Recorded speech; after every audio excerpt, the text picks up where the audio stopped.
Hey, what is up you guys? My name is Jess and welcome back to Planted Hippie. Welcome back to another planting video, you guys. If you can tell by today's title, it is going to be an updated houseplant tour of my entire plant collection. So it has been about an exact year since my last uploaded houseplant tour, so definitely go check that out to see where we sort of began. In that video, I only had around 100 plants, and I did do a little bit of a recount today so that I knew where exactly my collection was at. And if you guys can believe it, I actually have over 200 plants to show you guys today. So go ahead and grab a snack and a beverage because it's going to be a long one. As always, don't forget to like this video, leave a comment down below, or even hitting that subscribe bell so that you are notified every time I upload a new video and to help me keep on planting. We are almost to 1,000 subscribers on this channel, and I cannot thank you guys enough for the continued support and kind comments and just an amazing community you have surrounded this channel with. I cannot thank you guys enough, and I cannot wait to celebrate with y'all when we hit that huge milestone. So keep on subscribing, and I love you guys. Don't forget to also follow me on Instagram at planted.hippie, where I post new planty photos daily. So with that, let's get into this houseplant tour. Alrighty, so I did want to go ahead and start at my Millsbo wide IKEA greenhouse cabinet that is always behind me in all of my videos that I start off the intros at, and this is actually where I like to sit, so I have a nice cushy comfy chair. Let's go ahead and get into the plants. I am gonna go ahead and turn off the fans in here so it's not distracting and really loud. Alrighty, I have the fans all turned off, and I don't think I showed this. I have a little mushroom mat here to decorate as well. So if you can see, usually even without any sort of weather stripping on my particular cabinet, it is usually at 70% humidity in here. I don't really mind it not being at like 90+% humidity like my huge plant room.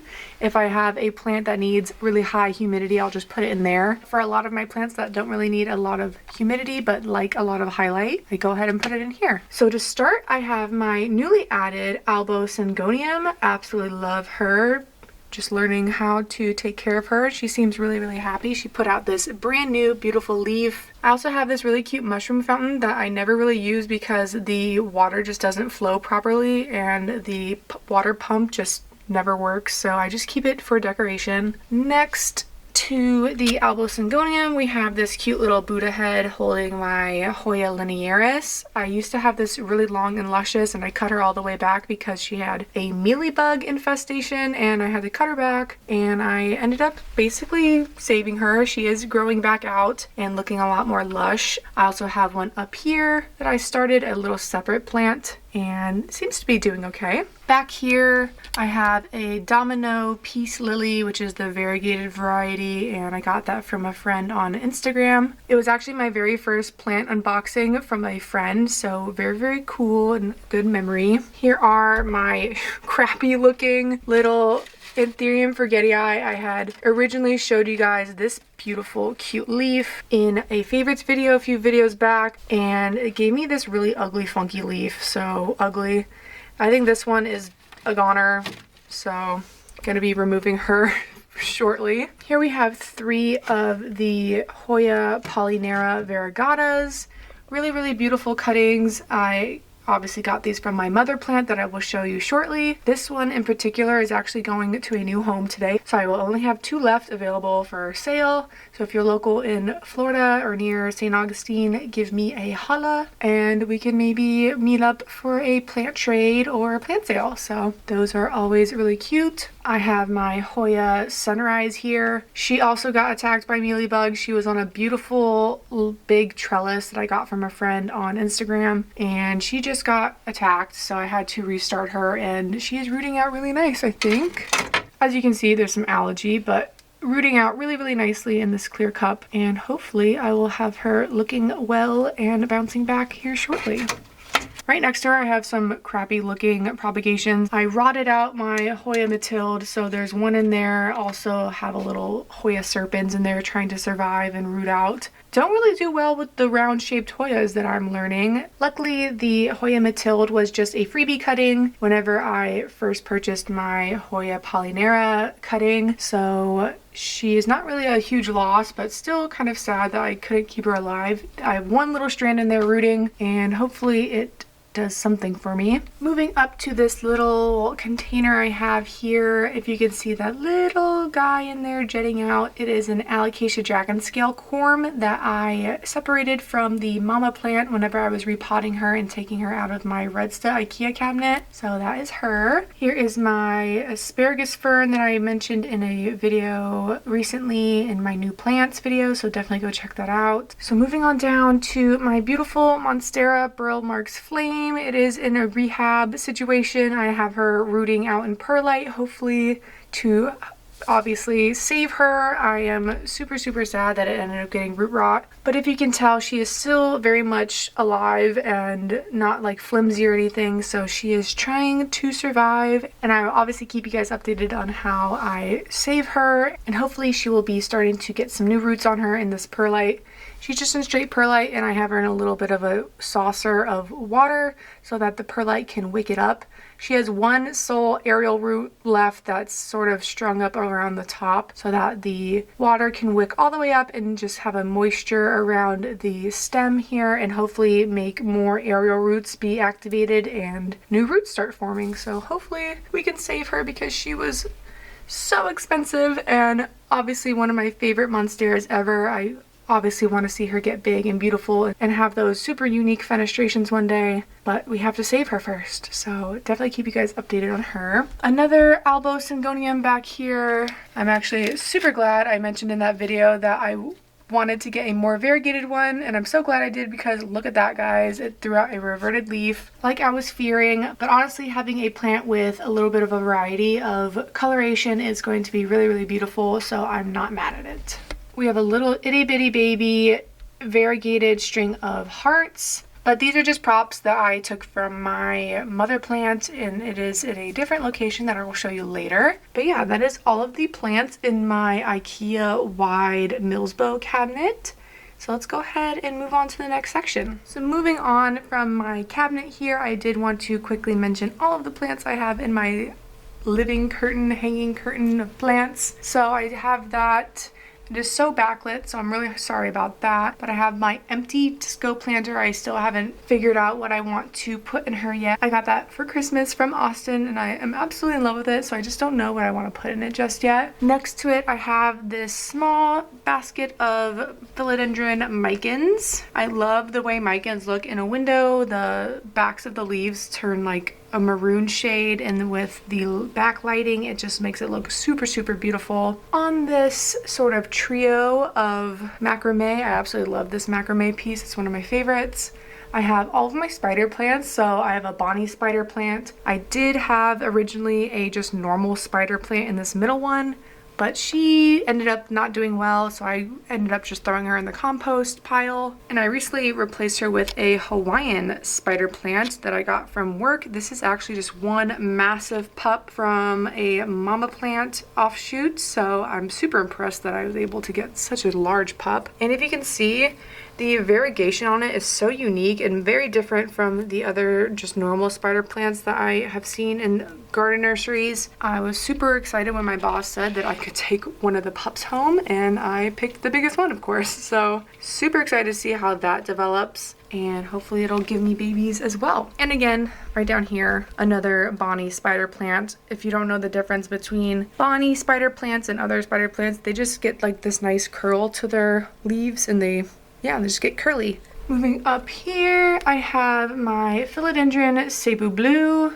I actually made this out of cuttings from my other Cebu Blue plant that kind of recently took a dive. It's not really doing well, and I'll show you it later. It is much bigger in a huge pot, and maybe that's why it's not doing well, because this one in a smaller pot is actually doing really well. I am absolutely loving the way she's looking in the curtain wall. I should also mention that this is a north-facing window. It is a giant window, and even though it is north-facing, if you can see out into my street here, I do have a lot of trees and everything, but I have a lot of light coming in through this window, and it's sort of just like filtered light, and as long as the plants are like obviously right in in the window. They are getting a lot of good light. Here I have a Hoya Crimson Queen. I created this pot out of cuttings from my mama plant of my Hoya Crimson Queen, and it is absolutely loving this spot. I originally planned on selling this, but it just never sold on Marketplace, so I ended up just taking her for myself, and she looks really good here.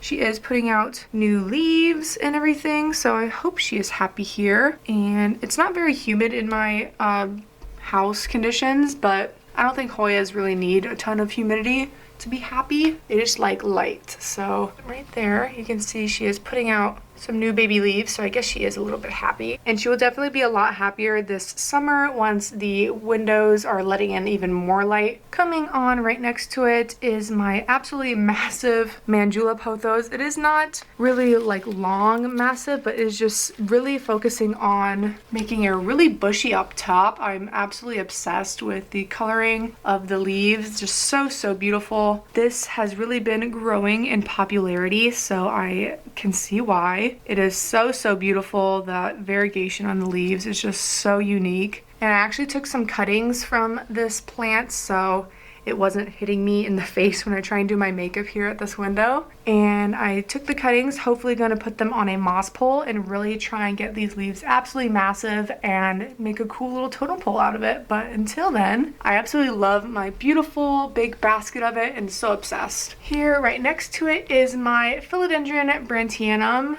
I recently picked up this plant as well last December, I believe. And it's doing well. I took some cuttings from this girl as well to put on a moss pole, and those are rooting very nicely, and you'll see them here shortly. But I wanted to go ahead and show you this girl. She is doing well. And coming on down here, I do have a Global Green Pothos. Absolutely love her. Again, really cool variegation on these leaves as well. If you can see, really nice green on green variegation. A lot of people say that they don't keep their variegation, but honestly, even up top here, mine still are holding on to their variegation. So I guess it's really a light situation that helps them keep their variegation. Let me know in the comments down below if you know any more about that. And moving up right above my Global Green is a Philodendron Brazil. I actually again made this Brazil out of cuttings from my other Mama Brazil, and it is super lush and super beautiful. Really happy in this window. I find that philodendrons in general don't need a ton of light, so it has been really thriving in this north-facing window and really looking really pretty. I can't wait till it gets a little bit longer. Again, all of my pots, I like to sort of just focus on getting them bushy up top and then letting them trail. So if they ever end up sort of shooting out long vines, I end up cutting them back and repotting them into the pot before I let them get really long. So that is why all of my plants look really lush and full, I guess. Coming right back down here below those two plants and sort of hanging the furthest down is another Philodendron Micans. Again, I am always cutting this one back and repotting it into the top to make a more full lush pot. Those leaves just look so beautiful when they're backlit in maroon and so pretty. And a lot of people do leave comments on my videos whenever they see my cats sitting here. This is a cat tower that my kitties like to sit and watch out the window. My cats luckily don't mess with my plants at all, and I'm very fortunate to have that, but definitely be careful with your cats because a lot of like philodendrons and stuff are very toxic. Not completely like death toxic, but it's definitely not going to make them feel good if they end up eating any of them. And then lastly on this row, I do have a Epipremnum Baltic Blue. I got this from Lowe's and it really hasn't done anything but put out this one little vine here. I may end up moving it in the future just because I think it's not in the best place for it and it just may not be happy. I haven't even really focused on cutting it back at all. There is a little bit. Yeah, there's a vine here. They sort of just grow up, but there's a vine there, so hopefully in the growing season it will sort of start to take off. Again, here is my like living curtain wall of my beautiful hanging plants. Gosh, it is just so backlit. I'm so sorry, but that is sort of what it looks like, and it gives a really nice privacy screen for people walking by. My neighborhood is so active, I freaking hate it. People always walk by and they always usually stop to look at my cats who are sitting here because I do breed the ragdoll cats like I've mentioned in other videos, and they'll literally just stand out there and look at my cats, especially like little kids, so kind of annoying, but whatever. All right, moving on to the next section. So moving on over here, We do still have my beautiful, just normal golden pothos or Epipremnum aurea. If you did see the last plant tour video, you would know that she was also made out of cuttings from my other big mama plant of golden pothos, and she has become super, super lush and beautiful. They don't really need a ton of light, and I think just having this window here really helps her get the light that she needs, and she doesn't grow super, super fast or anything, but when she does get a little bit leggy or long, I take more cuttings and again pot them in the top. So she is looking beautiful as always. And then like last time, I do still have this beautiful philodendron micans. This was actually the very first one I ever got, and still looking very lush and happy. These micans really don't need a ton of light at all, so it is a bit a ways from this north window. And I try and keep these curtains open during the day so that it does put a little bit of light on her. Eventually I will be installing my Soltech track light system to shine on this entire entertainment stand so that I can have more plants on this entertainment stand where I have my TV and be able to watch shows and my movies with beautiful plants. And here is a fake plant. She's not anything, just don't mind her. She doesn't count. My beautiful micans, always beautiful, love her, looking stunning as always. And then just coming on around, this is a new addition obviously. I filmed a reel on my Instagram assembling this beautiful Millsbow tall cabinet. So this definitely is a newer addition to the plant collection, and I do have a lot of plant babies in here. I did want to start with the one obviously next to it is my giant Raven ZZ. It gets plenty of light from this grow light and then from the windows across the room. And if you can see, it is putting out little shoots.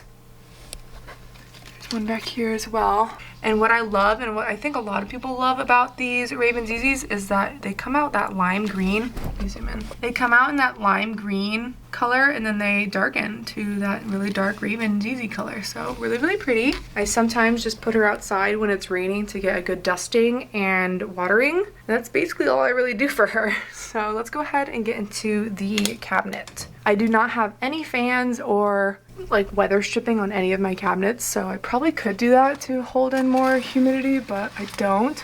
As you can see, just standing in here, it's 64%, so that's pretty good for me. And back here I have a sundew from Austin. I will obviously put the name up on the screen if I can remember. And that sort of just catches any fungus gnats in the cabinet, and they populate really, really fast, so be careful if you have one of these. Here I have a mystery anthurium. I actually cut up this chunk and had it in a prop box, and then I saw that it was making baby leaves and saved it out of the prop box because it obviously was starting to bend leaves in the prop box.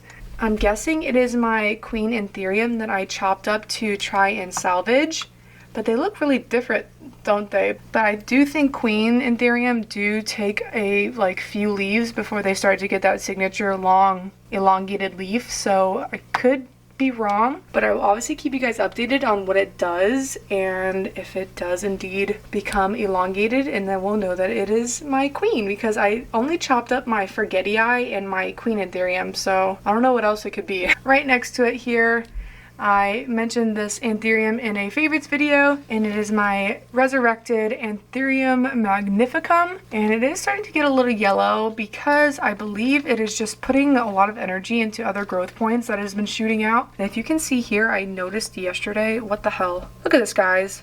It's a growth point that happened in the soil and is making a leaf try to come to the surface, but I don't think she's gonna make it, so that's kind of sad that it's taking energy away from this beautiful leaf. It could also be getting too much light in here, but again, we'll see. I'm just trying to give it as much energy as possible to survive. I gave you guys that story on the stump and how I rotted the big mama plant. And if you did see my last plant tour, you'll know just how massive this magnificum used to be. So it's a little sad that it's so small, but I'm really happy I was able to save it. Right next to here is a recent cutting of my Philodendron varicosum. I have this baby actually listed on Marketplace. Look at that amazing red backing. I've already had a few people message me about it, so hopefully I will get this sold in the next few days or so. But I just wanted to show her off because she is just so beautiful, and she does come from my mama plant. She actually came from a cutting in the Redsta moss wall cabinet, so we will show you that shortly. Here's my Hoya Lori Lynn. and it's just a really cool reversing of the variegation and really cute pink margins.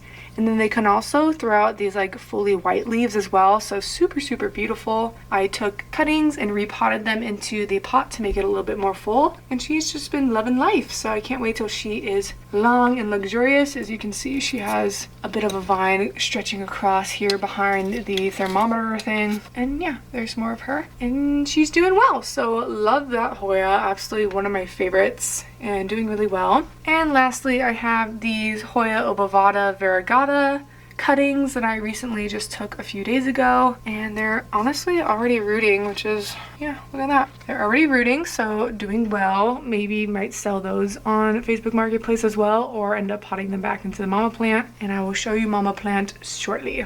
Moving on down here, the obviously beautiful, oh my gosh guys, this is probably my second favorite Monstera. This is my Monstera syriana, or some people call it the Brazil form. And what makes this different than normal deliciosa or Borsigiana Monstera is the fenestrations. As you can see, they go really, really deep and almost touch the inner vein here. And as you can see from the more immature leaves, it just has been upsizing and doing really, really well in this cabinet. It is going to outgrow its pole soon, so I will have to either chop and extend or do something else with it. I'm obviously going to take cuttings once I do that. So obsessed, and it is really established on its pole now. The aerial roots have also traveled down to the pot, and I've guided them back into the pot so that it feels super secure and established in its pot, and hopefully results in even bigger leaves. So impressed with how fast that grows for me. Right next door to her is more Cebu blue cuttings. I put these on a moss pole, and as you can see here, this one is doing really, really well. Starting to upsize a little bit, not too big of leaves yet, but they are looking really, really nice. Have that really beautiful blue sheen to them. And I do have it wrapping all the way around, so can't wait till it completely like takes over that pole and is just a massive totem of Cebu blue. And then down here I do have a little yin yang fountain that needs to be refilled because this fountain actually does work and needs to be cleaned too. Ew. All of my cabinets kind of need to be cleaned. Look at those dirty bottoms. But here I have cuttings of my Hoya Fichii. Don't know if I'm going to sell this. Had it for a really long time. Don't know what I'm going to do with it. But she's there. And here is my Begonia Milano Ballata from Austin. And she's been doing okay. Really grows kind of slowly.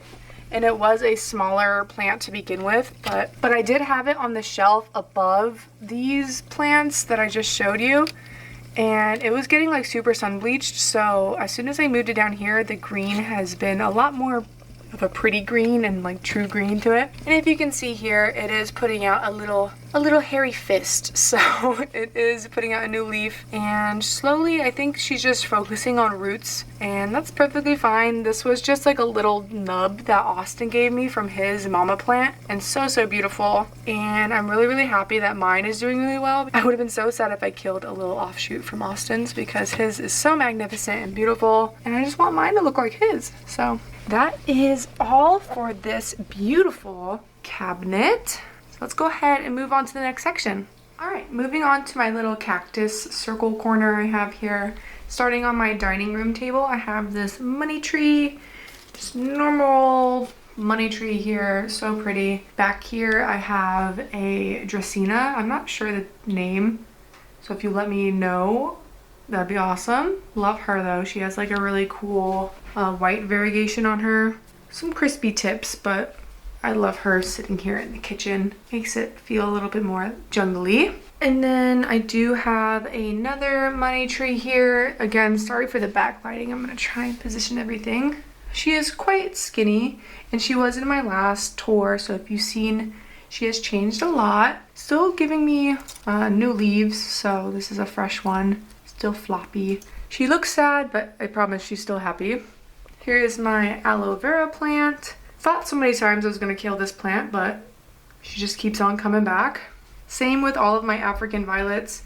These were actually some of the first plants I ever bought, and they just won't die. Even though I don't really want them or like them anymore, they just won't freaking die.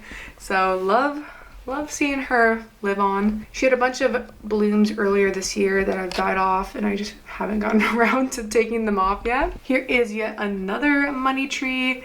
This one was actually one of the braids that was in this one, so I unbraided it, made it its own little separate stump. She's doing a lot better than the other ones, so glad she's happy. Here is my string of turtles. Absolutely love this friggin' plant. It is a peperomia, and I don't want to touch her because she does shed, but luckily peperomia are pet safe, so I don't really worry about them falling. She is in my crazy plant lady pot as always. I've put a lot of strings into my moss wall cabinet, so they are taking off in there as well, so it looks really, really cool. I got this from my job. Really cool. Came off of one of the mama plants, and I took her home, put her in a pot, and as you can see, she's rooting really nicely. She's like coming up out of the pot, and this growing season she will start giving new growth because this is just all it's been for a few months now. They make a really cool flower, and it's like a night blooming cactus sort of, and it makes a really cool flower, so can't wait to see that bloom one day. Down here is another African violet. It is a variegated one. I lost little cards for them, so I don't know what it's called, but again, she just won't die, so she just lives down there. Up here I have my ball cactus. As you can see from last year, it is literally not changed at all, but if you can see, boop, right here, it is starting to put out something. I think it is a little bit of a growth, so hopefully this growing season it does end up doing something. And yeah, it's sort of not really done anything. That ball down there has progressively just gotten more brown, and I squeeze it. It's not rotting or anything. It's very firm, and it's really well rooted in its bowl here. So I'm not sure what to do with it. I have had it for a year now, and it's done nothing. So love her, but wish she would do something. Hopefully that growth will end up doing something. Right next door is my stunningly beautiful monkey tail cactus. I'm absolutely freaking obsessed with this cactus. It is finally starting to mature enough that, look at that really fat tail here. I do try and rotate this plant so that it's not really focused on one specific direction, and as you can see, it's just gotten so long and luscious. They are really, really soft. I know they can prick you, so you just be careful if you have one and want to touch it a lot. But oh my gosh, guys, it is so long, and it's not really that wonky, and it's really just been throwing out like Medusa snake heads from the top and putting out a lot of pups. In I think one of my favorites videos, I mentioned that I freaking dropped it whenever I was repotting it. So that is like a severed tail, and then it put out so many baby tails from it that I would just sort of pluck them off and replant them into the soil. And that's what I've done for a lot of them. This is actually an offshoot from one of the base tails, and it is so thick and nice, and I can't wait to see this girl mature and one day flower for me. I think that's one of the biggest reasons these monkey tails are so popular is their beautiful blooms, and I just am absolutely loving mine. So excited to see it mature. Moving right along, I do have this variegated something.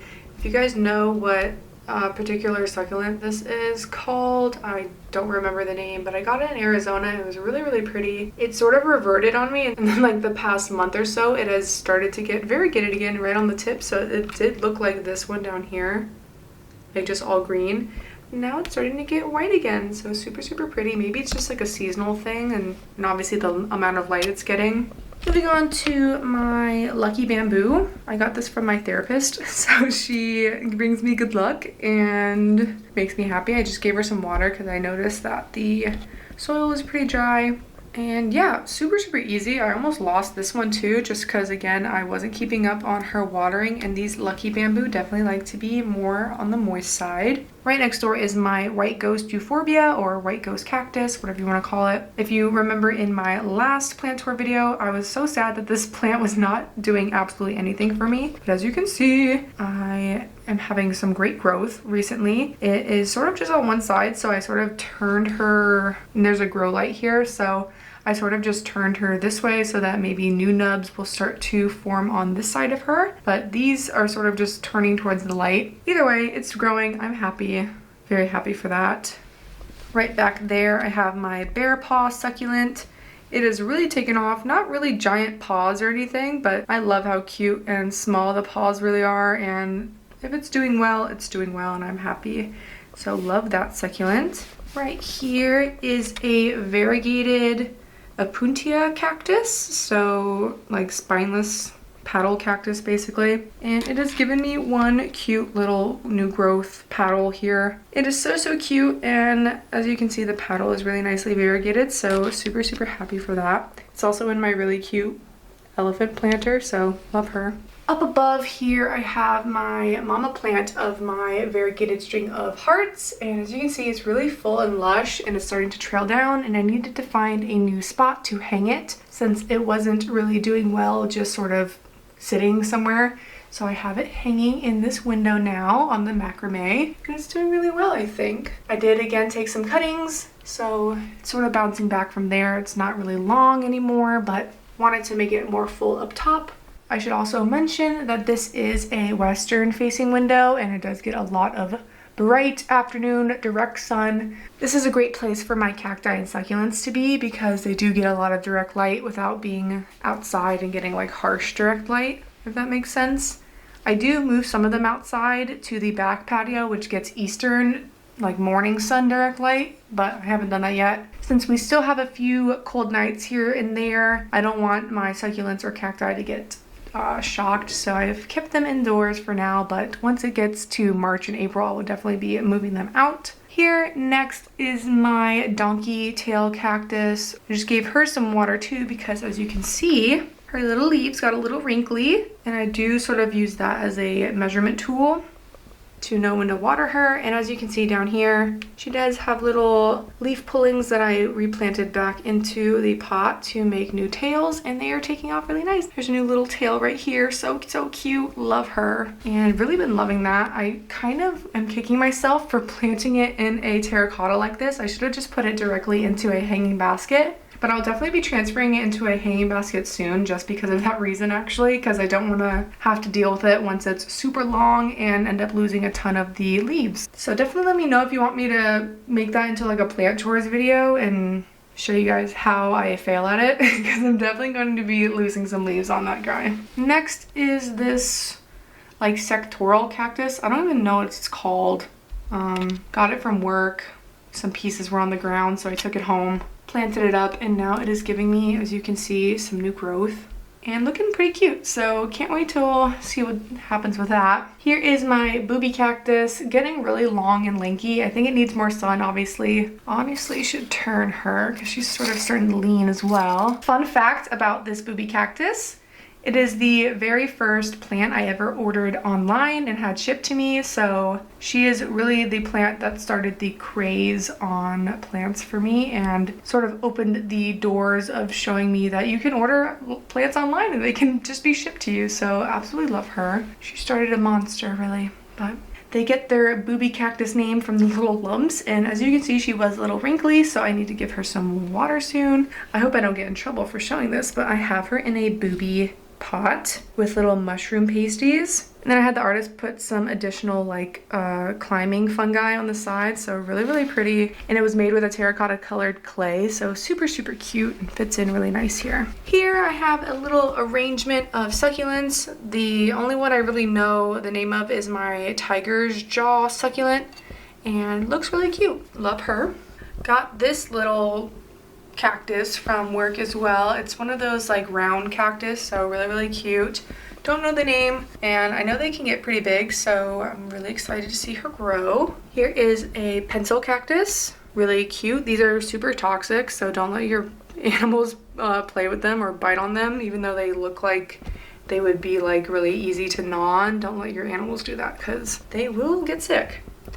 Here are two more cactus that I don't know the names of. If you know the names, please leave them down below and help assist out because I don't know. Two more back here. I don't know what that one is called either, but I know that one is a Haworthia, and she's leaning a lot. She's never really done good. She doesn't ever look like pretty, so I just let them do their own thing on this windowsill and water them occasionally. And I do have this fuzzy ball cactus. Again, Don't know the name of this one either, but I love how fuzzy it is. It's not like hard to touch at all. And the, if you can see, the like spikes on them are hooked. Like they are like, they come out and then point downwards like little fish hooks. So they don't hurt to touch, so really unique. I love that. It's probably like a grandpa cactus variety. And then lastly, I have another crappy African violet here. Again, don't know the name of it. Wish it would just die. Tired of taking care of it. And then lastly, this was a newly added one because I was treating her for mealybugs, so I sort of just moved her here on her own. This is my mama plant of the Hoya obovata variegata. And I potted a lot of cuttings back into her, so she is just putting out lots of new growth. A little bit stunted growth, I think, because again of the mealybugs, and I also again took a cutting off of her, off that really long strand there. It was like out to here, and I cut it back and put those cuttings in the Mills bow cabinet like I showed. And now it can just regrow, and some of the leaves are just super beautifully variegated, and I'm so excited to see this grow and bounce back this growing season. But yeah, that was the entire little cactus corner, I like to call it, here in my front kitchen nook. And I do have like 2 or 3 plants on my windowsill above my sink, so let's go see those now.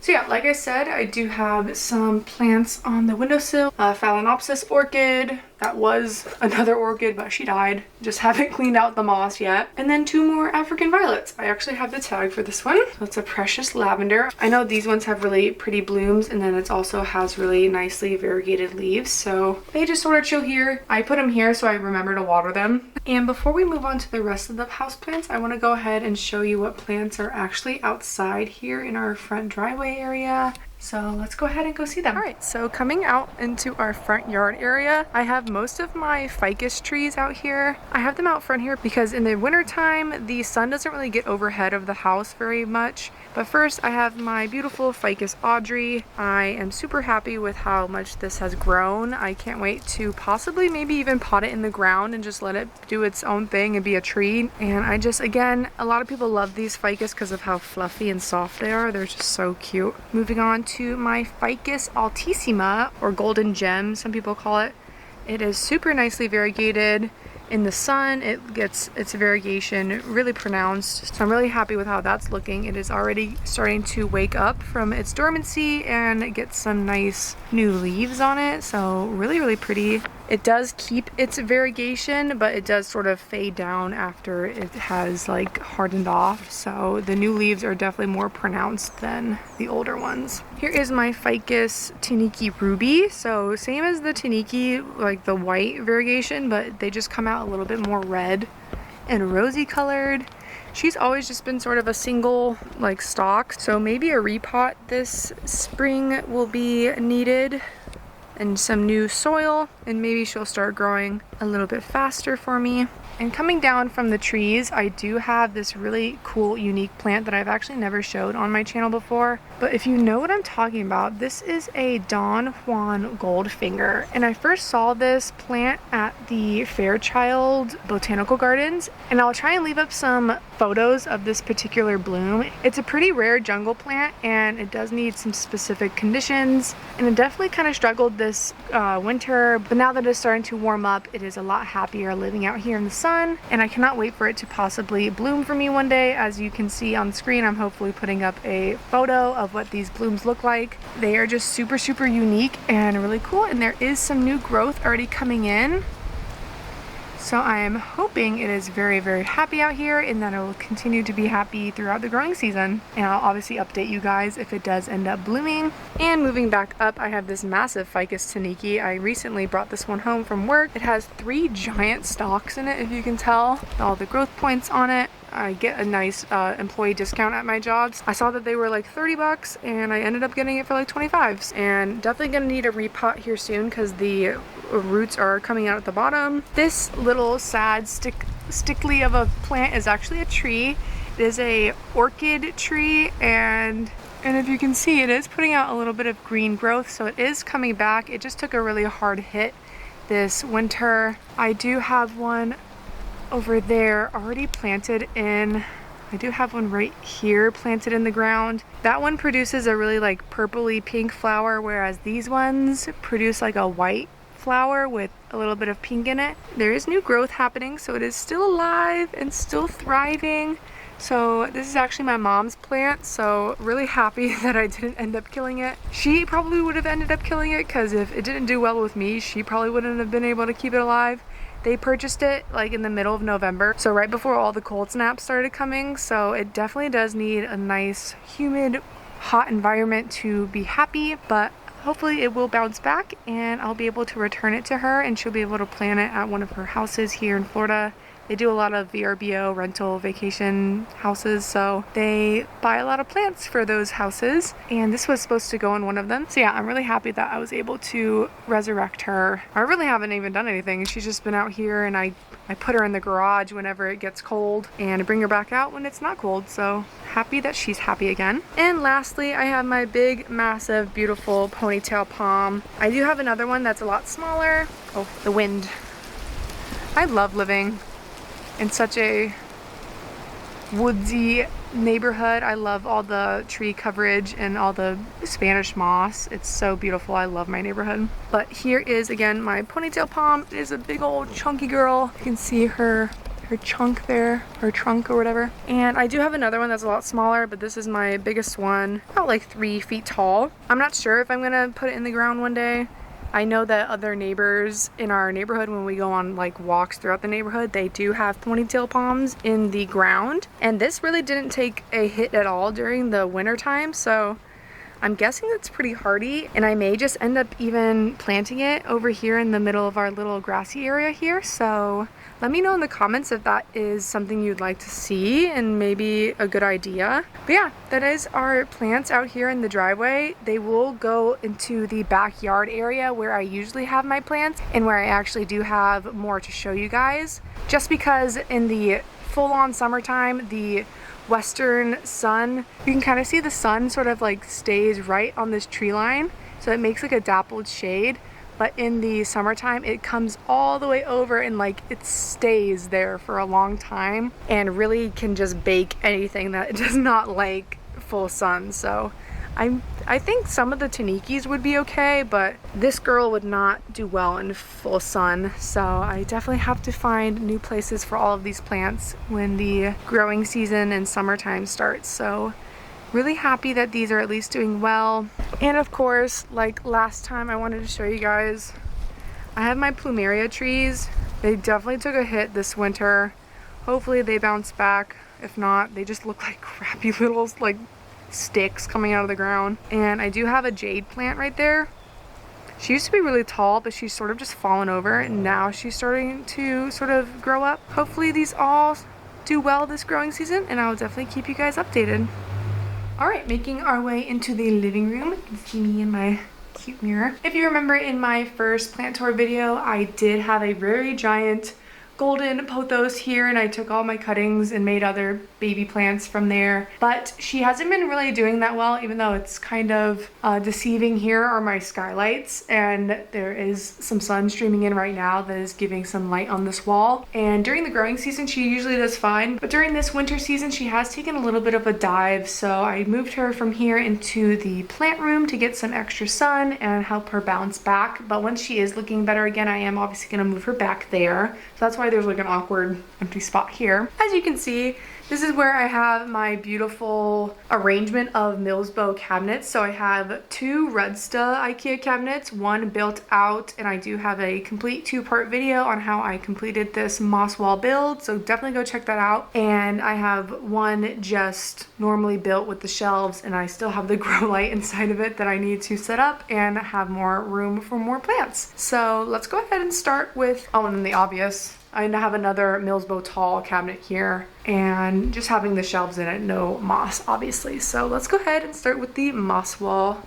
As you can see, let's go ahead and check the moisture meter, and yep, we are at 99% humidity in here. So I definitely like to use this as a acclimation tank almost. And as you can see down here, we will start with my Anthurium silver blush that I just recently purchased. And according to its little care sheet that came with it, it did say to keep this in 70% plus humidity, so I have been doing that as it does acclimate, and I've been just keeping her in here. She's not planted in here, she's just in her pot, and I just sort of set her in here. And when she gets a little bit more established, I will be moving her somewhere else. And as you can see, she is putting out a cute baby new leaf, so I can't wait to share with you all what that one ends up looking like. But I guess I'll start down here. Right here I have some recently transplanted micans cuttings. I have my begonia breviremosa. I took cuttings off my big mama plant that is in the plant room and planted her into the big pot of soil here. I have some cassia pink panther, which is like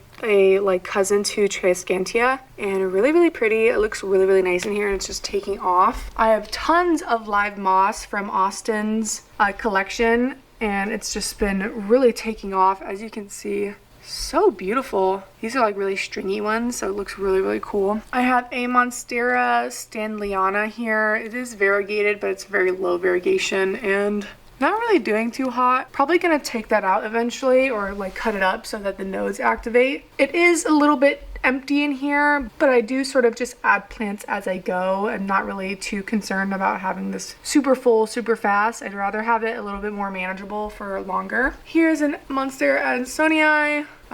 Really, again, grown out. You can see a lot of the leaves have fallen off. Don't think it's really loving life in here, so again, might take her out as well. Right here, however, is one of my most beautiful jewel orchids. It is so unique and beautiful. As you can see, it is putting out a new leaf, and it has just crawled from where I planted her here into the light. So it really loves the light. Love the way it's looking here, and it looks so cool on the bark like that. Moving over here, I have this mystery orchid from my mom. It's really rooted up into the wall here, and I took it out wanting to move it, and I realized it was really happy where it was, sort of wedged between my crystals here. And if you follow me on Instagram, you know Austin loves to gift me little pings or pinguiculas, which are carnivorous plants, and as you can see, the little bugs on them, I had this cluster like completely taking up and covering my little Buddha guy back there. So I took them off, I ripped them up. I have one there. As you can see, they are flowering right now. They look so pretty. I put some over here, which this one is also flowering. You can see that, so pretty. I put some up there, which is clustering again and like making so many more. Here is a sundew, looking really sticky and having lots of bugs get on it. And here is a massive Hoya Fichii. This was a plant I created out of cuttings, and she's been doing really well in this cabinet. I thought maybe she wouldn't because it's always wet in here, and Hoyas do like to dry out occasionally, so I'm really surprised that it's doing so well. If you can see there, we do have a peduncle, so never seen this Fichii bloom, so that'd be really cool to see it bloom this year. More pings back here with my little gnome guy. Stuck another ping over here, and like I said before, I do have more string of turtles. I just take strings and then they multiply into these little like clusters. As you can see here, we have more turtles, and they really just make this like waterfall effect. I do again take little pieces of live moss and try and stick them where I can to get it to attach and start growing all over the place. I have more crystals on this side as well. Then moving on to the big plants over in this corner, I have a philodendron varicosum here. The cutting that I showed in the other Millsbow tall cabinet in the other room came from here, and as you guys saw, it was a pretty massive leaf, and it was just causing too much shade for down here. So even though I have like shade loving plants right here, I think it was just taking over a little too much. I have some philodendron micans back here. I have a Monstera dubia right here, and it has reached all the way to the top before, and I've had to cut it back multiple times because it's just too big for this cabinet. I don't really know why I put it in here. It is a shingling plant, so it looks really good like now. So hopefully it'll look good for a while before eventually I will just have to cut it out and let the last node activate and sort of let it die out because it's just too big for this cabinet. I took some of the cuttings and actually put it on a plank outside the cabinet so that I can still enjoy the plant and not have to worry about it getting big. So really love her. I have a philodendron melanochrysum here. She's never really done that great. The one in Austin's grow tent is doing really well, and I will obviously show you guys that before we head into the plant room. I just sort of put a cutting in here to see how it would do, and I don't think they're really doing that hot, so I ended up cutting it again and replanted one of them over here with the micans. So hopefully this activates a node and starts to grow something. We have this little mystery begonia. It's so fuzzy and hairy. And I believe this came from Dom at Red Leaf Exotics. He gave me like a bunch of variety begonia leaves for funsies. And I ended up able to get this one to look cute. So it's looking cute and fuzzy down here. Austin ended up taking some for himself, so there's some in the plant room as well, so we'll show you that as well. Here's another little creeping begonia variety, or I don't even know if it's a begonia, but it looks really cool. And it is just so cute. It has just been acclimating to its little space, and I sort of just press it up against the moss here and hope that it has been rooting, and it looks to be doing okay. And lastly, we have this beautiful shingling plant called the Rhaphidophora cryptanthia. So a really cool plant indeed. I've been waiting for it to just sort of attach, and it really never attached that well until, as you can see here, that's what it's supposed to look like when it attaches, and look how snug against the cork bark it is. I'm so happy it's starting to, because then once it fills out this cork bark, it'll look absolutely beautiful, and I'm super excited again to update you on that once it does fill out this space a little bit more. So absolutely love this cabinet. Little overview of everything. Love her, and can't wait to keep filling her up with more plants. So if you have any questions on this, definitely go watch that video I mentioned, and let's go ahead and move on to the next cabinet. All right, I do have a fan in this one just because I have a lot of shelves, so there's like a little bit of a crack back here, so I sort of pointed upwards and in hopes that some airflow is happening. So quickly moving through this cabinet, I do have my Anthurium veitchii, which I recently discovered got root rot, so I moved her in here into a clear cup so I can monitor her roots, and hopefully she's bouncing back. The leaf is still nice and firm, and I did get rid of all of the rot before repotting her, so hopefully she's doing much better. Back there we do have those Philodendron brandtianum cuttings that I spoke about, and as you can see there are some roots going on, so I can hopefully pot those up shortly. Here in this little terracotta I have some propagating succulent leaves, so those are always cute. Don't know the name of them. Here is my absolutely pitiful, crappy Hoya serpens.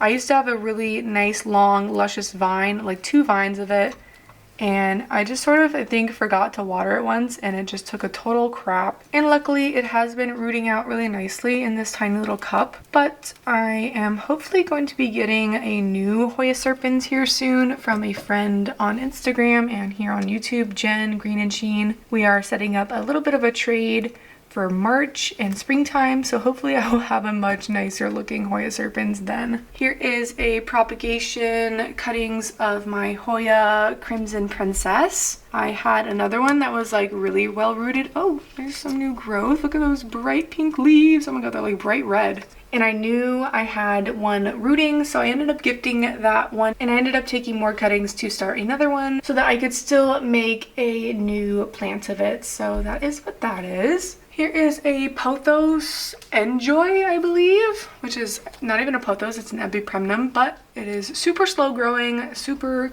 annoying honestly, but it does have some new growth here even though it's crinkly and gross. I recently did cut it back and poked the new cuttings back into the top to make it more full and nice, and it's looking really pretty. And here is my Hoya Shepardii, and just little cuttings of it. It's rooting out really nice, but I ended up having to restart this plant because it ended up getting attacked by mealybugs along with my Hoya Sunrise. Hopefully can restart her soon. There's some new growth there, so hoping she is loving life and getting a ton of light from this grow light. Moving on down, we have my Rehab Anthurium clarinervium. I ended up root rotting her as well, but as you can see, she is rooting really nicely now again, and I'm really happy I was able to have her bounce back, and hopefully I can get her back to her former glory because she has definitely been on the struggle bus for a while now. Moving over, I have another Philodendron Brazil. I have it in a really cute Talavera pot. I absolutely love this type of pottery. I get them from my work, and again made this out of cuttings from my mama plant in the plant room. Anytime she sort of gets a little lanky and I just want her to get a little more bushy, I just take cuttings and make little pots of stuff like this.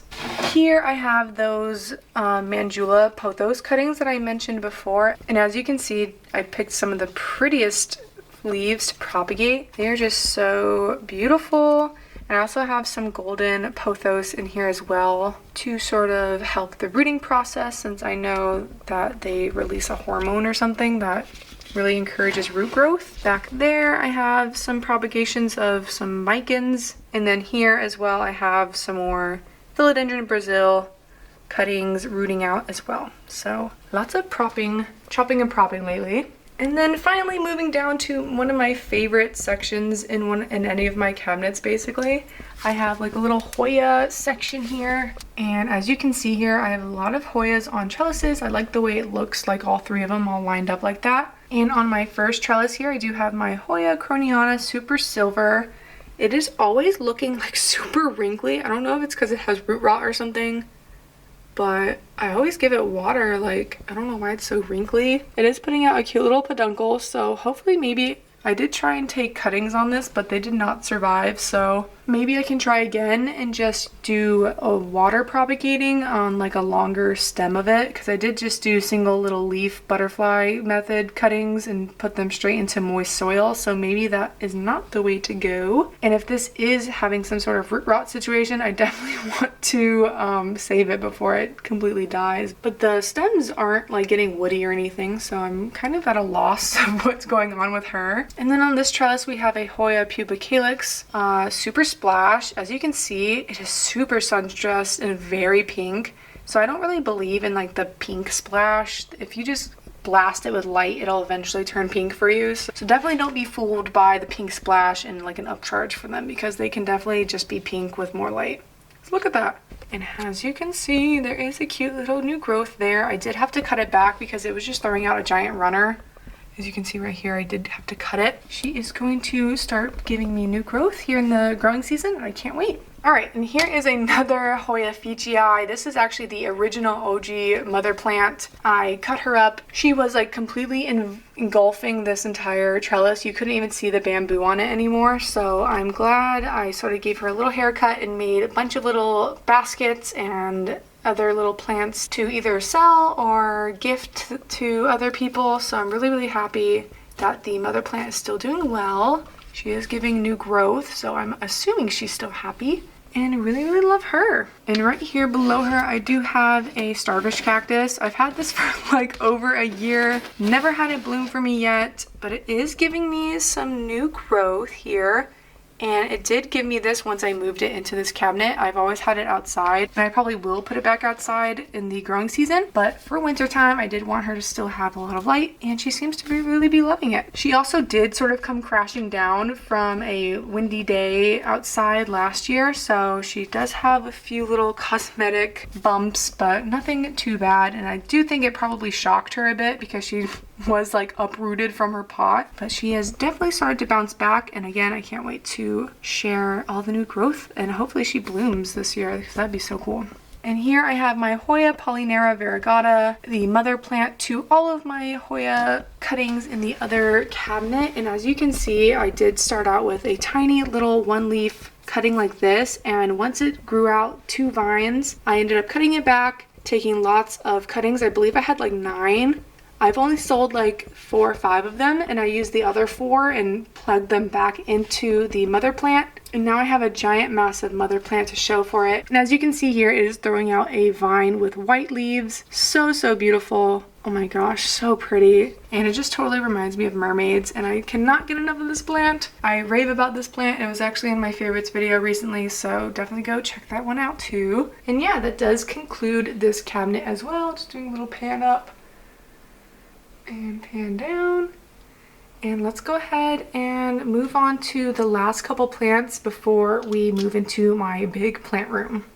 Alright, coming into my bedroom here, just really quickly before again we go into the plant room. Just like last video, I still have the crappy looking Marble Queen pothos. It has not really changed at all, except for the fact that it just sort of reaches for the light over by this window. And of course, just like last video as well, I still have my stringy, not doing so well, Scindapsus exotica. It gives me nice big leaves, but it just doesn't want to grow. This is an eastern window, so it gets really nice morning light.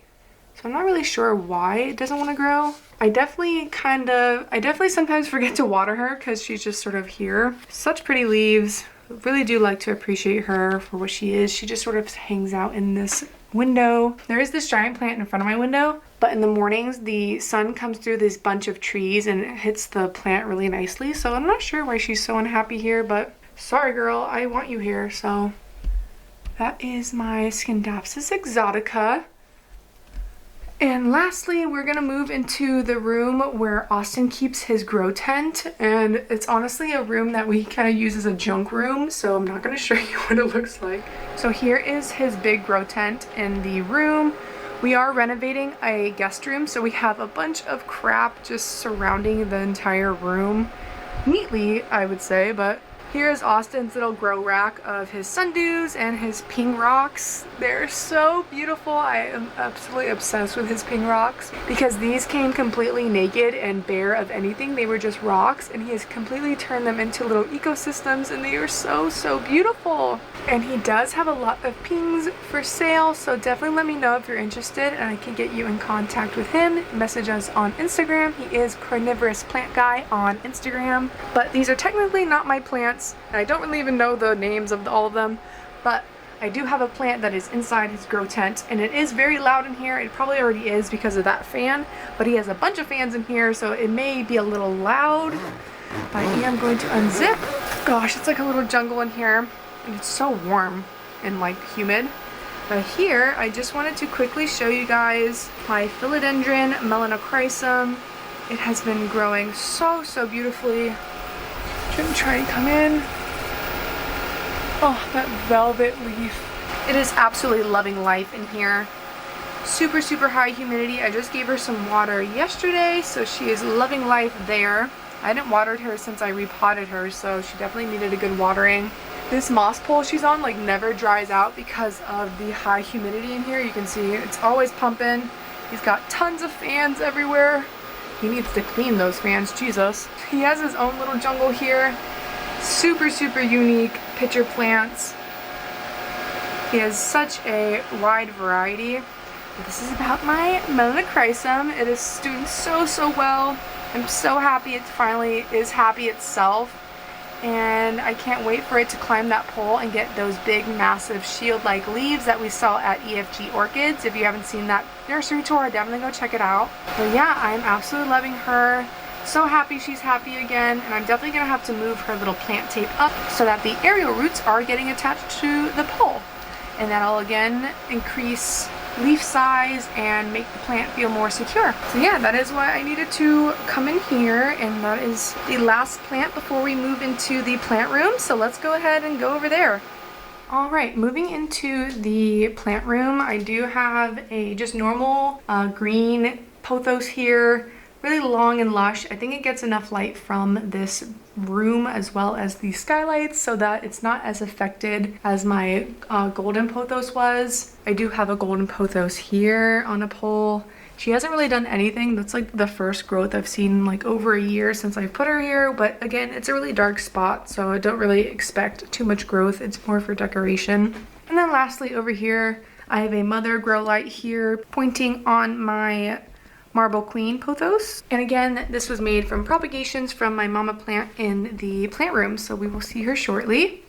And lastly, I have another massive Philodendron micans. This was the second micans I ever got. It wasn't a hanging basket before, but I put her in a big like 3-gallon pot, and she's just been loving life here. She does get a little bit of that light from the grow light, but they don't really need too much. And I don't know what I'm gonna put back in this. This was where my original asparagus fern was, and she just had a slow death, so definitely don't want to put anything that needs a ton of light in that spot again. So moving on, we can go finally get into the plant room. I'm gonna quickly go turn off all of the fans so that it is less noisy in there, and then we can go ahead and get on in there. Okay, all the fans are off. I actually have never really heard this room without all the fans going, and I definitely want to get through this room quickly because it is definitely very warm in here without the fans. But of course, starting with our massive Monstera deliciosa.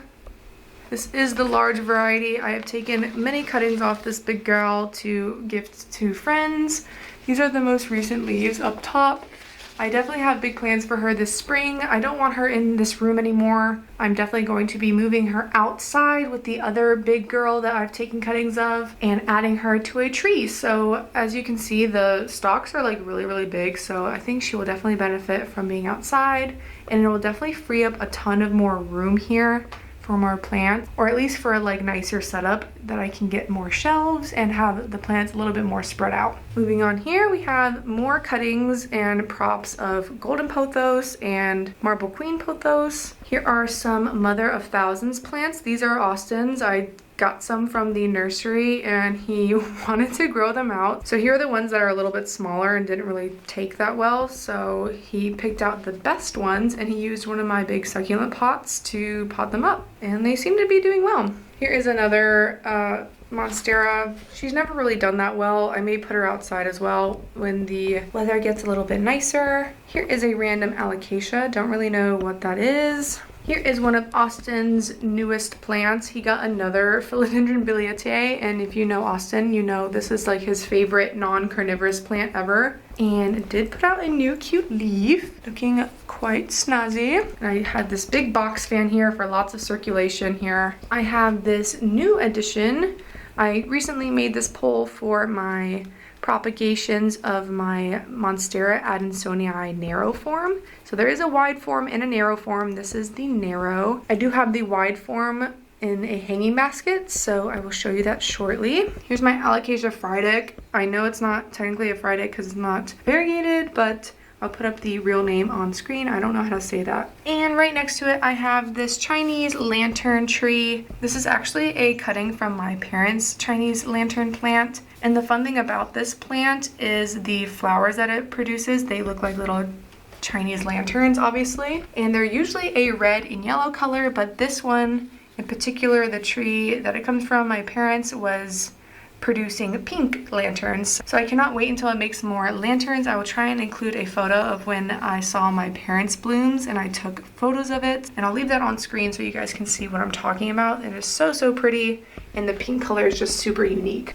Up top here, I do have, that mother plant of my Hoya Crimson Princess. It used to be like trailing all the way down here and honestly knocking into these plants, but I did give her a little bit of a haircut, and I definitely, again, potted more of the plugs back into the top so that more vines can start coming out. I am absolutely obsessed with my princess. It is so highly variegated and super beautiful.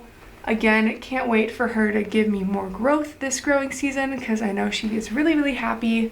I may even move her outside to where the other hanging baskets are to get some direct sun. So I will definitely let you know if I end up doing that and let her have some outdoor time. Back down below, I have just a normal green heartleaf philodendron. If you saw my last houseplant tour video, this was just a few propagation like stems coming out of the pot. It was originally just a singular vine stuck on shingling up the side of my house, and Austin was like, what the hell is that? And I was like, it's actually a heartleaf philodendron. And I'm guessing the previous owners just put it out there and forgot about it. I took it off that brick and ended up potting it up, and now it's a cute little hanging basket. So eventually I will put it in a hanging basket, but for now she just sort of chills here. Here is my moss pole of my Philodendron verrucosum. It has a ton of vines in it. It probably has like 5 vines of Philodendron verrucosum. And excuse the light, I may honestly just turn this one off so you can see the colors a little bit better. Oh, I can't really do that one. I have another one up there. For now, you can see the coloration on these verrucosums are just so beautiful. I did recently do a reel of the chop and extend method using this plant, and I added a new pole on top so that the more immature vines can continue to grow up the pole Whereas I do have another one over there that has the giant mama leaf on it to continue to grow up a separate pole. And I'll obviously show you guys that one shortly. And right next door, we do have the Monstera dubia cuttings I was mentioning before. I do have 3 cuttings in there, so hopefully they all start to shingle up. As you can see, one of them has already started to. And I'm definitely excited to see this plant grow up this plank this summer. Right next door to that, I do have my Philodendron gloriosum. I do have a bit of a love-hate relationship with this plant. It was very, very finicky for me in the beginning, and the leaves would get stuck and they would like leave this like dent on the leaves, and I eventually moved it into Austin's grow tent, and that seemed to solve the issue. But then I would sort of forget to water it because it's all the way over in his grow tent, and all of the rest of my plants are usually over here. So about 2 weeks ago, I ended up taking it out of Austin's grow tent after it unfurled these 2 newest leaves. There are 2 main plants in here because I did end up chopping up the mother plant last year, and I do have more cuttings of it in other pots. But the one that really took off and was really nice and mature, I ended up potting back into with the mother plant. As you can see here, there is a new leaf coming again. So hopefully it will be happy in this room again. It's still really high humidity in here, but just not like 100% like in Austin's grow tent. So hopefully again, it'll be happy and not get any leaves stuck. Right over here, I have my crappy looking little Pilea peperomia. She's never been looking good, but she's definitely getting tall. And if you saw her in the last video, you'll know that I've never really done this plant justice. So I think it's a cool, like unique looking guy, and I sort of just forget about him back here anyways. And moving on, right here, I have my mother plant of my Hoya Crimson Queen, and she has just always been thriving. She did have a bit of a mealybug outbreak when I first got her, and I did mention it in the first plant tour video, and she was on a big trellis and everything, and I did take her off that trellis to let her just hang down. She does get really nice morning dappled sunlight, and along with the grow light right above, she's doing really, really well. I am absolutely obsessed with her. She's giving me new growth, so I'm definitely happy. Haven't seen any mealybugs on her in quite a while, so very, very happy about that. And I do love the queen because they do give you those all white leaves, so love her always. And right next door, I do have my Hoya Carnosa compacta. This was a giant long plant before when I first purchased it. Again, it got attacked by mealybugs, so I had to cut her back, treat her. I just dunked all of the ropes in alcohol and water, let them soak for a few hours, and then ended up potting her back up. She is rooting out this little bowl here, really nice. Here is a orchid hybrid that I have. I got it from EFG. That is the name. And only have good things to say about this. It recently bloomed for me earlier last year, and as you can see, it is dying back, so hopefully it gives me another little flower stalk here soon. My mom has the same variety, and she even got hers to bloom again, so it is really, really easy to take care of. It is still in the same moss as when I purchased it, so it's just chugging along, and I think it's really happy here. I think orchids in general really like this artificial light, so really happy she's doing well. And then right below her, there's a dead Aglaonema that I've just let sit there forever. And then I have a normal Phalaenopsis orchid that hasn't bloomed for me in forever. It has a really cute yellow flower, and I've just been waiting for her to bloom again. Honestly, could maybe just move her up here next to the other one, and maybe she'd be getting more light, but it's not that important to me. I definitely have a lot of rack space here, so I definitely can start utilizing this area a little bit more. I may even move this guy over onto it so it's not just like chilling on this like little table thing. But yeah, that is this whole little area. Oh, I should probably turn the light back on. And I like how this little corner is like my pink corner. It's like nice and pink. Oh, and then up here are those 2 mother plants of my golden pothos and my marble queen pothos. So it's a little backlit, but they are sort of hanging out here until their leaves. I've had to cut her back a ton. And this was the golden pothos that was in my living room situation. And she's just been chilling here to sort of bounce back and start getting more foliage growth on her before I move her back into the living room. So yeah, again, This was the first little corner of the plant room. Absolutely love her. So now we can move on to the last real section of my plant collection. This is where a majority of my favorite plants live. It's where I spend most of my time because all of my moss pole plants are also over here. Besides those two, I had to move them over because I just didn't have any more room over here. This whole section is actually due for a deep cleaning, so I will definitely be doing a plant chores cleaning video here shortly, and just having to take all of these down, really deep clean and wash off that whole table and bench area, vacuum and do all the good stuff, clean the windows, everything. So I'm definitely in need of some spring cleaning, but let's go ahead and start looking at all the plants here. And this is Austin's Philodendron serpens. As you can see, such a massive plant. It's like bigger than my head. Such a massive leaf for comparison. And yeah, it is just such a massive leaf. The other leaves are like, they get crispy and we don't really know why, but this past one hasn't really done it. Luckily, it does get a little bit of a yellow ring around it, but it hasn't crisped just yet. But this one is just absolutely amazing. You can see the floral nectaries on it too. Right down here, I have an Epipremnum albo. As you can see, it is already giving me fenestrations, which is really, really cute. It does grow really slow, but it does have really great variegation, and it is sort of covered up by my other plants, so I guess I could have it in a little bit more of a better lit situation. But again, when the growing season starts again, these big eastern windows will let in a ton more light in the morning time, and the sun will be there for a little bit longer, and it just lets in this like really nice golden ray of light, and the plants really seem to love it. Right down below it is my allocation dragon scale. This was again another gift from the same girl who gave me my domino peace lily. I got it when it was like that small, and now it is just giving me such a beautiful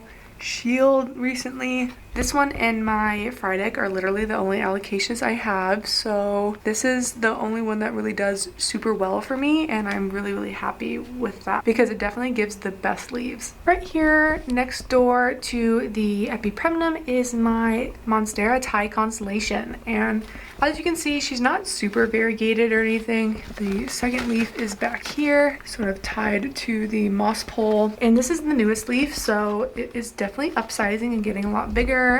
This is a newer plant, so this was not in the last tour, and as you can see, it comes from this giant chunk that I got from Tennessee Tropicals last August, and it has just done nothing but grow even bigger for me, so I'm really, really happy. So I'm super happy that this is doing well.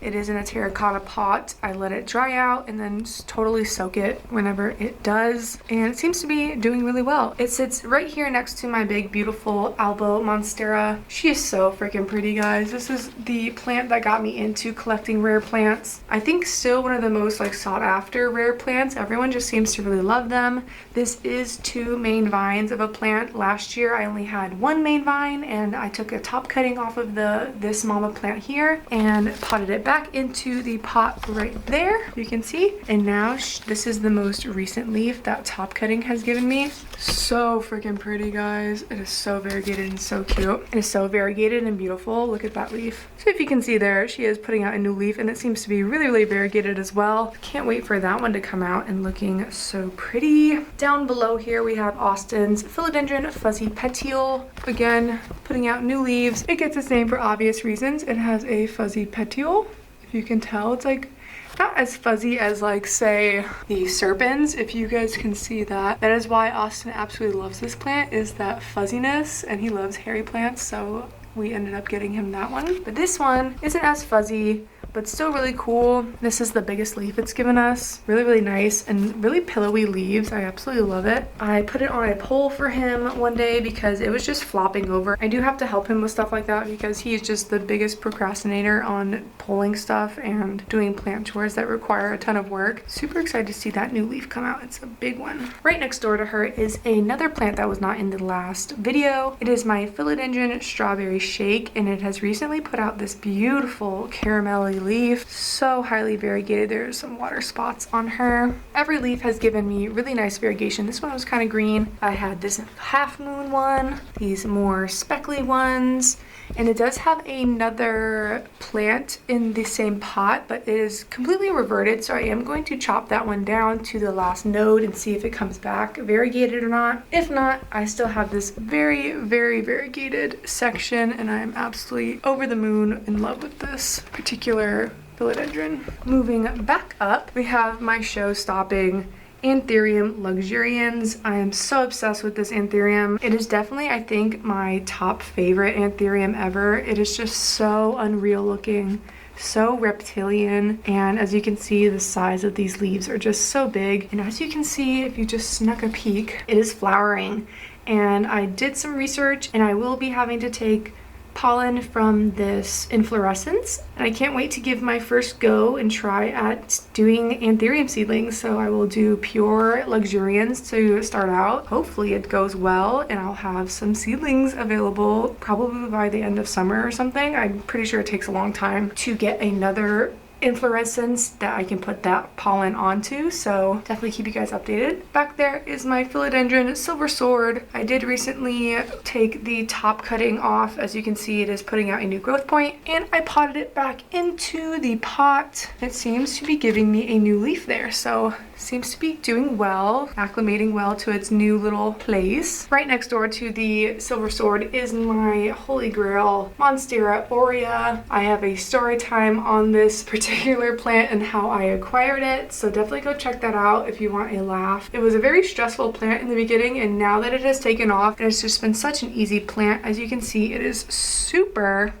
attached to its moss pole. Those aerial roots are just jetting out of the pole. There's some more aerial roots up there attaching, and it has just been such a breeze to take care of ever since it has become a lot more established. So yeah, definitely recommend the Aurea Monstera. So beautiful. This is probably my favorite leaf it's given me so far. That balanced variegation is super pretty, because as you can see, when it's just a full half moon, the variegation can kind of burn and start to crisp off, whereas this more marbly variegation tends to stick around a lot easier and stay fresher looking for longer. Another Aurea type variegation is my philodendron Florida Beauty here. This started out as a little 2-leaf cutting that I got from Perfect Choice. This is my favorite leaf on her. It has like that really nice sectoral variegation, a little bit of a half moon moment as well. And it is putting out a new leaf, so it's very floppy and cute, and you can definitely see that variegation starting to show up. So it's always good when they're variegated. You don't want your plant reverting. This is definitely one of my favorite philodendrons ever. Super easy care. I just keep the moss pole nice and moist and let the water sort of trickle down into the pot, and that's where it gets a lot of its water intake. Moving on here,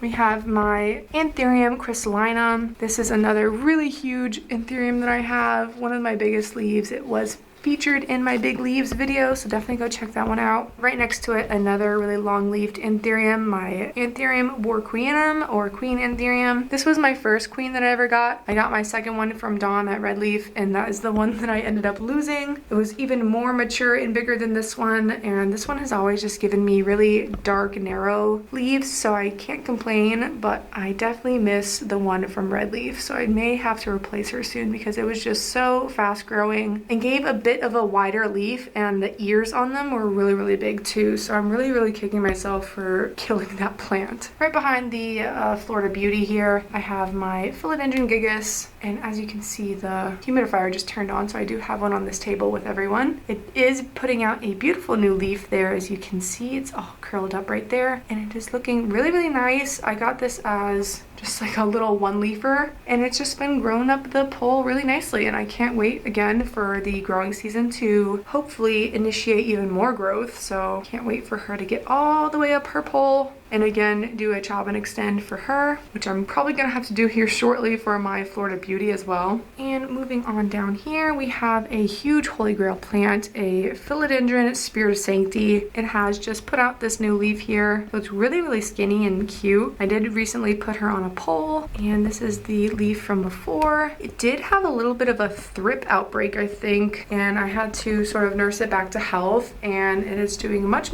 better now. Can't wait till it gets more mature and climbs up its pole and gets even bigger leaves, because as you guys know, they get these really cool sinuses and really cool bunny-like ears, and can't wait for mine to do the same. Moving right next to it, again, here is that philodendron verrucosum that I mentioned. It came from the other pot that I have, and this was a chop and extend plant that I recently repotted into a small little pot there, as you can see. So it roots out nicely. A lot of people were questioning how I was able to do that. Well, the roots from the main stem of the plant actually root into the moss pole. So as long as you keep that pole nice and watered as it is acclimating to its new pot, it should do just fine with transitioning onto its new pole. So really happy that new leaf is starting to come out. It was coming out whenever I did the chop and extend, so I'm not too sure if it's going to look that great when it unfurls, but hopefully it'll be okay. Right next door we have my philodendron tortum. I really struggled with this plant before, and I think I realized that it does like a little bit more water than my other philodendron and doesn't really like to dry out completely. I also took the moss pole off of this plant and just put a bamboo stake, since I think it just looks a little bit more aesthetically pleasing. And yeah, I'm really loving her. Right back here in these big pots, I have my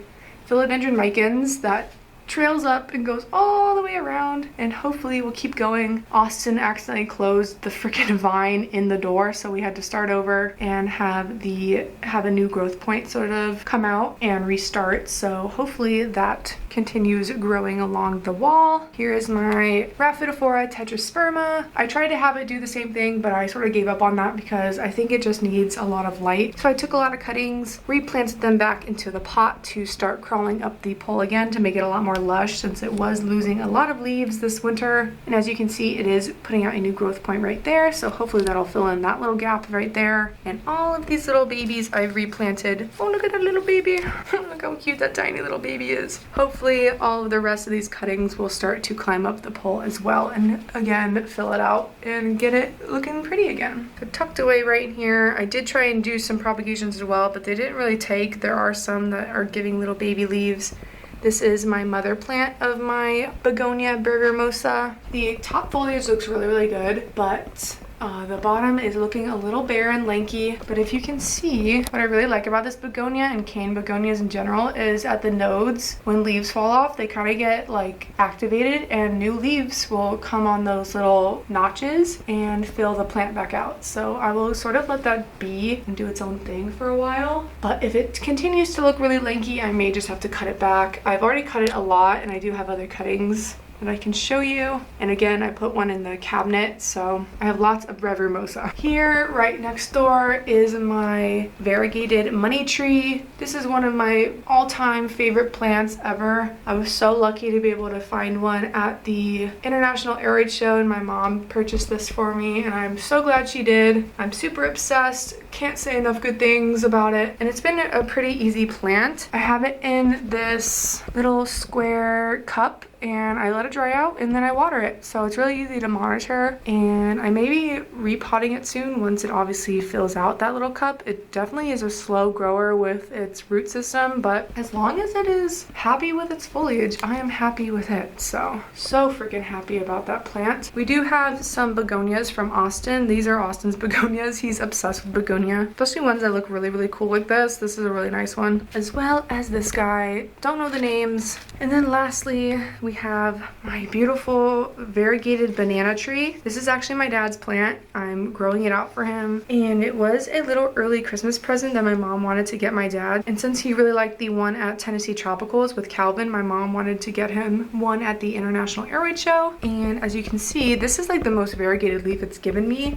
So it's not too high in variegation, but it's still a really cool banana tree and really different than the typical green version. And it is putting out a new leaf right there.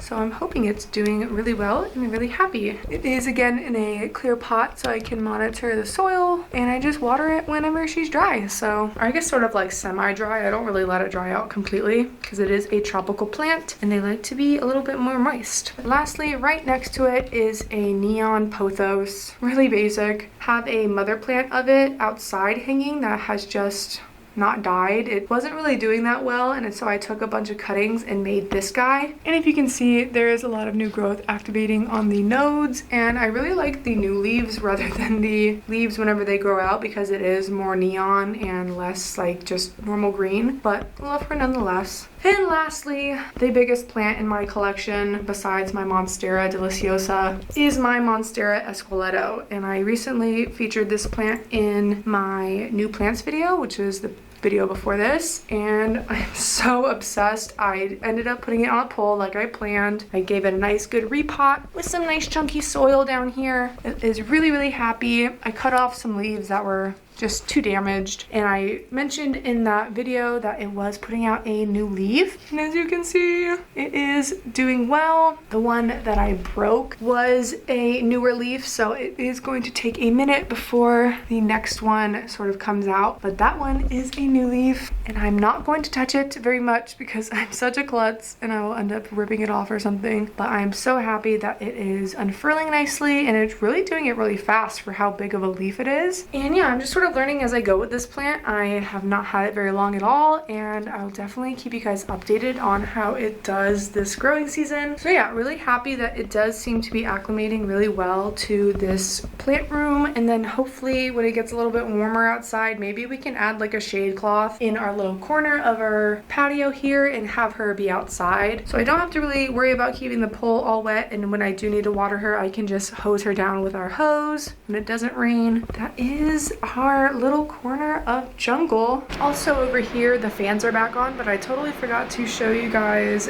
these plants that I have on this hanging rack under Austin's pitcher plants. I have a propagating Hoya Fichii in a hanging basket, so maybe I'll have a little bit more of a variety for there. I swear I have like 4 plants of that. I have a rickrack cactus, and there is that wide form Monstera adansonii I was mentioning. I almost lost her too, but ended up bouncing back and really liking this new pot it's in.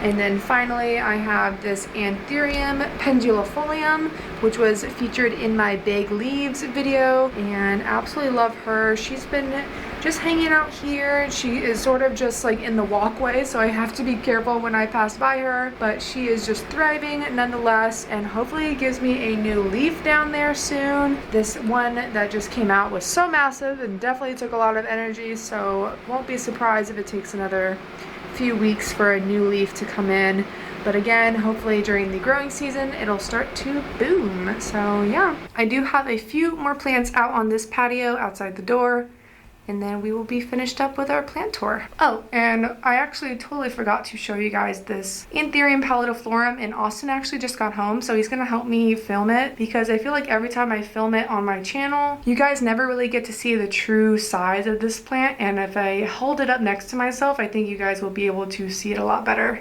So Austin is gonna come take the camera. All right, so you can see this is my Anthurium pallidiflorum.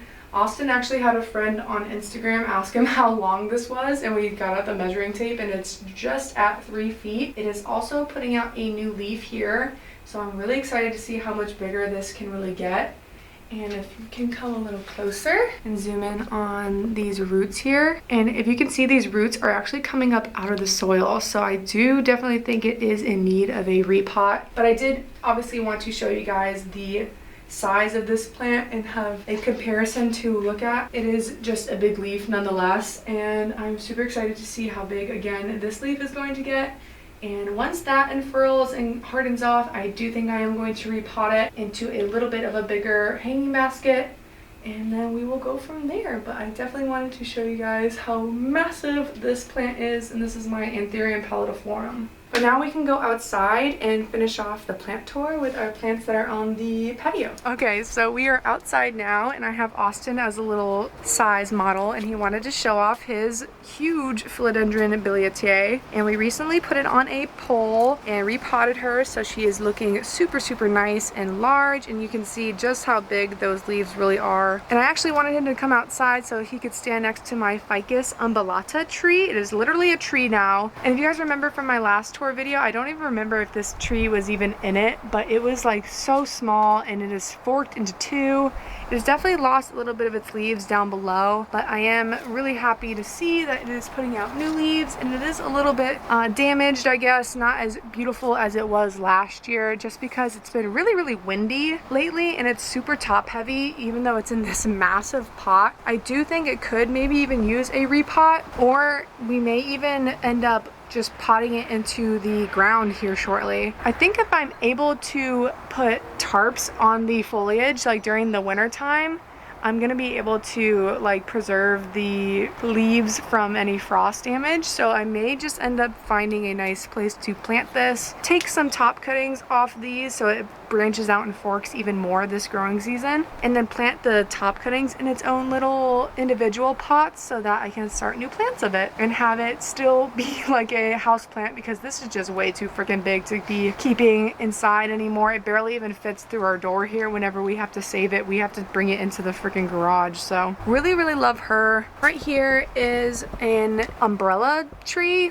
umbrella plant. I don't even know what like classification it is. I think it's like a type of Schefflera maybe. And yeah, really love her. She stopped growing for a while, but I think it's just because I had her inside, and now that I put her back outside, she's giving me these cute little new hands. So really happy about that. I have this crappy little Calathea orbifolia. Don't really care about her anymore. I'm just waiting for her to die basically. And then I have these super beautiful desert roses. This one is my mom's, and it blooms like a all white flower that almost looks like gardenias, and it's really cute. This one is just a normal one and blooms like a pink flower, but as you can see, they are definitely waking up and putting out some new little leaves, and it looks so cute. Same on this one, starting to wake up and produce little new growth, so I'm really happy about those. Just like last video, I still have these crappy snake plant succulent arrangements. And then moving over to this little corner, I have a few plants. I have this crappy little Aglaonema, and it was actually one of the very first plants I ever bought. It stays out here because I just don't want to deal with it inside. And up here I have another succulent arrangement, and it is attached to that neon pothos that just won't die either. This was outside during a semi-freeze. I think it was just like cold for one night, and I couldn't get it unhooked from that gutter, so I just said F it and left it out here, and it actually survived. It actually looks a lot fuller now than it ever has. As you can see, what I was talking about before, the new growth is just way more limier and neon than the rest of the plant. And that's why I really like it, and I may even just take cuttings every now and then from it if it keeps doing that for me. So love her there. I definitely need to move her once the growing season starts though, because it's gonna get fried sitting there. Hopefully not, but it may. And then lastly, we have my little potting bench over here, and how funny is this? We got this pineapple plant last year, and it was like not looking well, obviously during winter time, and Austin wanted to cut it off, and I was like, no, it's not ready yet. And now that we put it back in the sun, it is so yellow. It literally looks like SpongeBob's house, and it looks super nice, and hopefully it just keeps on growing throughout the season. Here is that other ponytail palm I was telling you about. She's small. She's a small girl. Still really pretty and healthy, and I like to use her as like a decoration piece sometimes. If I have people over, I'll just grab her from out here and then put her inside for a few hours, because she does like to be in the full sun. Here's another succulent bowl. Don't really care for her. She's just sort of hanging out. And then lastly, I have my Song of India Dracaena. Really love her. She actually looks like she needs freaking water. She looks a little droopy. I love the planter it's in. I got this VW Bus planter, and I think it just looks really cool. And I am going to leave her out here for the growing season so she starts to get nice and tall, and then obviously during the winter and like cold snaps, I bring her inside so that she stays healthy and happy and can just be in the plant room whenever it gets too cold. And then lastly, over here by our chairs and little table, I have my random little Christmas cactus. Again, this is one of the first plants I ever bought, and she's just been hanging out, thriving out here. It is a little bit bleached, I think, because it is getting a lot of light, and it definitely bloomed a ton this Christmas. So it's probably just chilling out after using up a lot of energy for those blooms. And yeah, I just sort of keep her out here just because I don't love to have a ton of plants in the plant room if I don't have to, just because I feel like it can be a little overwhelming at times. But that is all of our plants that are outside at the moment. And if you can see here, Austin has his giant bags of peat moss for his carnivorous bogs that he's going to be redoing, and he has been inspired by me filming, I guess, to come and make them look a little cute for the video. He does have his Venus flytraps. Those are bad. You can still see him though. You can see the Venus flytraps. He has his ground pitcher plants, which are called Sarracenia, and even more over here. These are the plants that really got him into the hobby. It was like the second carnivorous plant he ever got, and he just sort of took off into the hobby ever since. So he definitely has some work to do to prepare these bogs for springtime.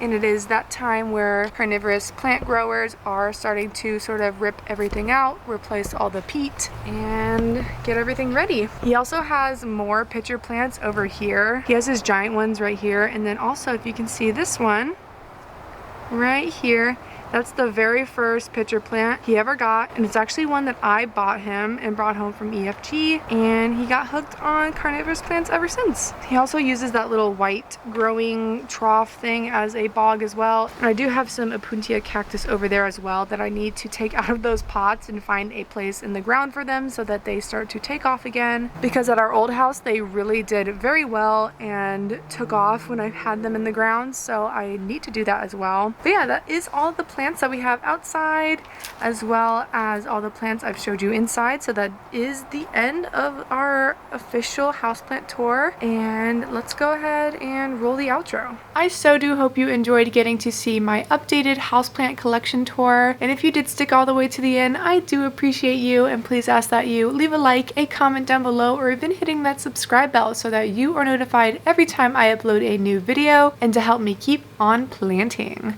Please also don't forget to follow me on Instagram at planted.hippie, where I post new planty photos and reels occasionally daily. So with that, I will see you all in the next video. Bye guys!